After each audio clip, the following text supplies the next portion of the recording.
Welcome back, everyone, to the Bears Travel Plays YouTube channel. Today is Wednesday, October 30th. We're going to be looking at a matchup in college football between two of the best teams in Conference USA. We have Jacksonville State going up against Liberty as the play for a Wednesday night in college football. I'll have my best game pick and two best player props for this game. But before we do that, let's take a look at the picks from Tuesday night. Have Louisiana plus 3.5 going up against Texas State. That game's going to start in about an hour.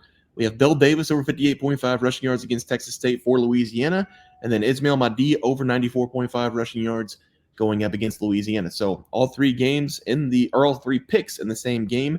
Here's an updated leaderboard for you guys from Saturday afternoon. Nothing has changed, actually, because I did it on when we break that day. I guess we broke that down on Monday for Tuesday's game. So the last ones have not changed, but the year-to-dates have changed. But let's take a look at the Wednesday play for this game. Jacksonville State going up against Liberty. If you can remember all the way back to last week, we talked about Liberty going up against Kennesaw State. They were minus 25.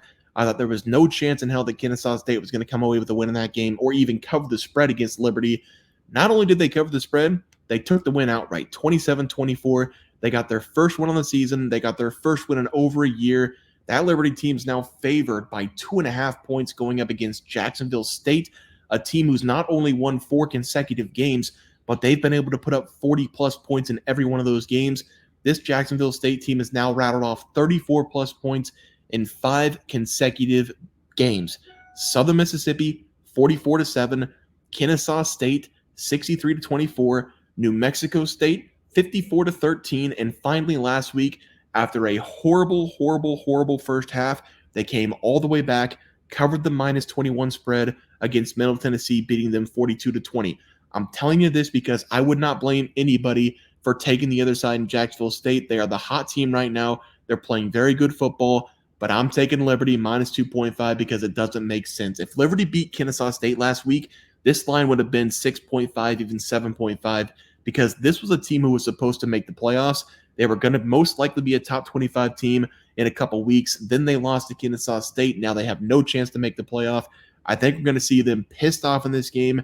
And the reason I think that they can win this game in a big fashion is because they have a defense Jacksonville State does not. Jacksonville State has been dominating their opponents because they're scoring 40-plus points in this winning streak. But Liberty does have a really good defense, even though it didn't show last week against Kennesaw State. If you play that game 1,000 times, Kennesaw State wins that game 1 out of 1,000 times. It truly was what college football stands for. That's why I love college football. That's why I will never stop watching college football, because we have games like that.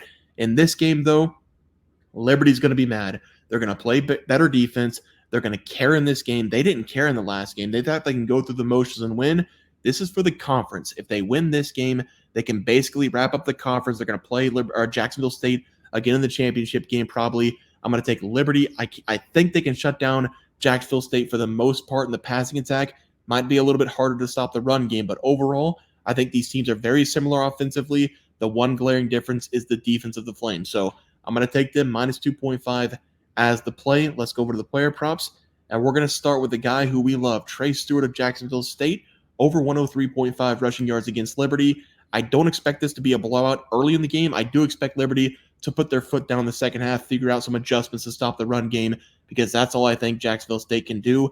I do see a very upset Liberty team coming into this game, being able to put up a lot of points, and Liberty will be able to get a few stops going up against Jacksonville State, and I just don't think we're going to see Jacksonville State stop Liberty at all. The one thing that Jacksonville State will be relying on in this game is the running game. They're doing a great job this season mixing it up as well with their quarterback Huff and with Tre Stewart in the backfield. Stewart has been the bell cow for Jacksonville State the entire season. He's had back-to-back 100-plus yard games for this team. He is starting to feel himself, and Jacksonville State understands that.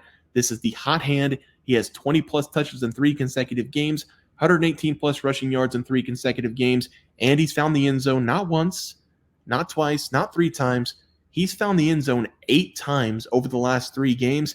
If Jacksonville State's going to have any shot in this game against an angry Liberty team, Stewart is the answer. Over 103.5 rushing yards as the play. And last but not least, we're going to be looking at the quarterback for Liberty, Kaidon Salter, over 45.5 rushing yards against Jacksonville State.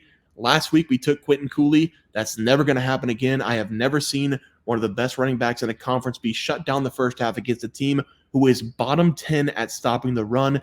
I'm not sure if he was hurt I'm not sure if he just didn't want to play in the game, but the backup came in. He looked energized. He looked like he wanted to be out there, and they went with him the rest of the game. So Quentin Cooley officially has made the list of players not to bet, and we're going to go with Salter instead because in the first half for Liberty, especially on the first 2 drives, they had multiple quarterback draws scripted up for him. It does make sense for them to do that because Cooley has been so good this season. Fake it to him, let the quarterback do his thing for a couple plays on the first drive.